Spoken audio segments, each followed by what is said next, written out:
What is going on, guys? Briar Rabbit here. Today, I've got a lot of topics I want to talk about, so this one's really going to be kind of a ramble. I got some stuff I want to get off my chest about microtransactions, so we're going to talk about that. So be prepared in the comments for some hate, but also in the comments, I want to know what you guys think about this map. I think it's called Frontier, if I'm not mistaken. When I first logged into Trials of Osiris this weekend and started playing on this map, I didn't like it. I found that it was too sniper heavy, people were camping way too hard, and it really got on my nerves in a hurry. But actually, as I started getting used to the map, getting used to the flank routes, and having some fun with it, turns out I really enjoy this map. So I'm kind of wondering what the general community is thinking about this map. Are you guys enjoying it? Do you think it's too camp heavy? You think there's too many snipers? What do you guys think as a whole about this map? All right, that's all I want to talk about Trials of Osiris for today, but definitely leave a comment below. I want to talk about microtransactions, and I want to talk about PlayStation exclusives. So first off, microtransactions. Let me start off by saying this. I do not like microtransactions. However, I see why they can be a benefit to this community. Okay, and let me start off by saying this. If you remember last year, when the Dark Below came out, right before Christmas, it created a real problem for the Destiny community. That was that people got Destiny as a Christmas gift, but were immediately locked out of playing with their friends in the most current content. That included some Nightfalls, it included the newest raid, it included some Crucible playlists. People who had just bought the game or received it for Christmas were not allowed to play with their friends who already had the DLC. So this is the problem that microtransactions can solve inside Destiny. By charging for in-game items, like shaders, like sparrows, mostly cosmetic items, emotes, that kind of thing, they can fund the development of Destiny and make sure they never have a Dark Below situation again, where people, just bought the game, but then are locked out of content until they buy more stuff. That just doesn't sit right with a lot of people, having to immediately buy DLC and then not have access, if they don't, to content that they used to play. The arguments are crazy on Reddit or in YouTube comments when a new DLC comes out and people are upset that they can't play this week's Nightfall because they didn't buy the new DLC, but there's no reason that I should have to buy DLC to play content I was playing last week, right? That's the argument, and you can kind of see where they're coming from. The development of Destiny is a tricky thing. Trying to keep everybody on the same platform all together inside of the world is really a difficult thing. So here's what microtransactions can do.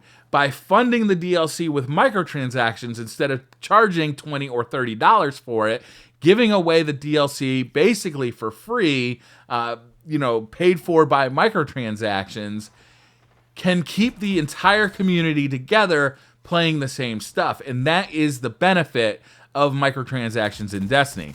The downfall is that there's always going to be a line that gamers are going to be upset if Destiny crosses. And that line is going to be different for every player. My line has been crossed. I already think they went too far by having purchasable armor with the Sparrow Racing League. I think that the racing logbook is a step too far because I can get what essentially is Trials of Osiris helmets that drop at a high level by purchasing this thing, and I think that's a little bit too far. Sparrows don't bother me as much because they're mainly just a cosmetic reskin of the sparrows we already have, so it's not that big a deal, and I do think it's awesome that we got the Sparrow Racing League for effectively free. If you had never bought a microtransaction after the Taken King came out, you still got to compete in the Sparrow Racing League, and I think that's actually pretty cool, as opposed to spending money to be able to compete in the Sparrow Racing League, which is kind of their other option, right? Is they have that be DLC, and then unless you bought that DLC, you couldn't even play it. So it's a weight and measures, right? There's not necessarily a wrong way to do this, or not necessarily a right way to do this. Everybody's line is going to be somewhere in the middle. I think it's going to be really tricky for Destiny moving forward to find that line. I think that definitely the $30 character boost is too far. It's way too expensive. It's something that, frankly, I would have bought if it was somewhat affordable. So they're essentially losing money from me because I definitely would have bought that on the Xbox One. I have a problem on the Xbox One. I wish I could play more on the Xbox One so I could play with viewers on Twitch or I could play with subs on YouTube. I simply don't have the time to maintain 3 characters on the PS4 and a character or 2 on the Xbox One. And I definitely am not going to have all the exotics that I'm going to want for raiding or for Trials of Osiris or that kind of thing. So it makes it very difficult for me to, even play on the Xbox One. It's almost like the problem is insurmountable, so I just try and forget about it. However, if I could buy a boon and spend less time actually leveling up characters, leveling up subclasses, and more time competing in the high-level stuff that, rewards you with great gear, that problem could basically go away for me. And I would do that. But at $30 per character, that's nearly $100 for my Xbox One account that I've already put a lot of money into, let's be honest with you. So I think that's just too far. For me, it's too far. Helmets from the Sparrow Racing League, it's too far. That kind of stuff is a line that I have kind of in the sand, but let's be honest with you. I'm also not going to stop playing Destiny because their microtransactions, on some level rub me a little bit the wrong way.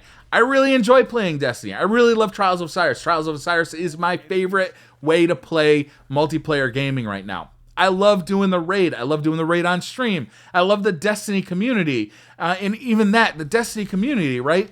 How bad would Destiny have to get me to go away from the Destiny community, which I love so much? It's an intense relationship, right? It's a very weird relationship because Bungie makes the game, but we support the community. The community supports itself.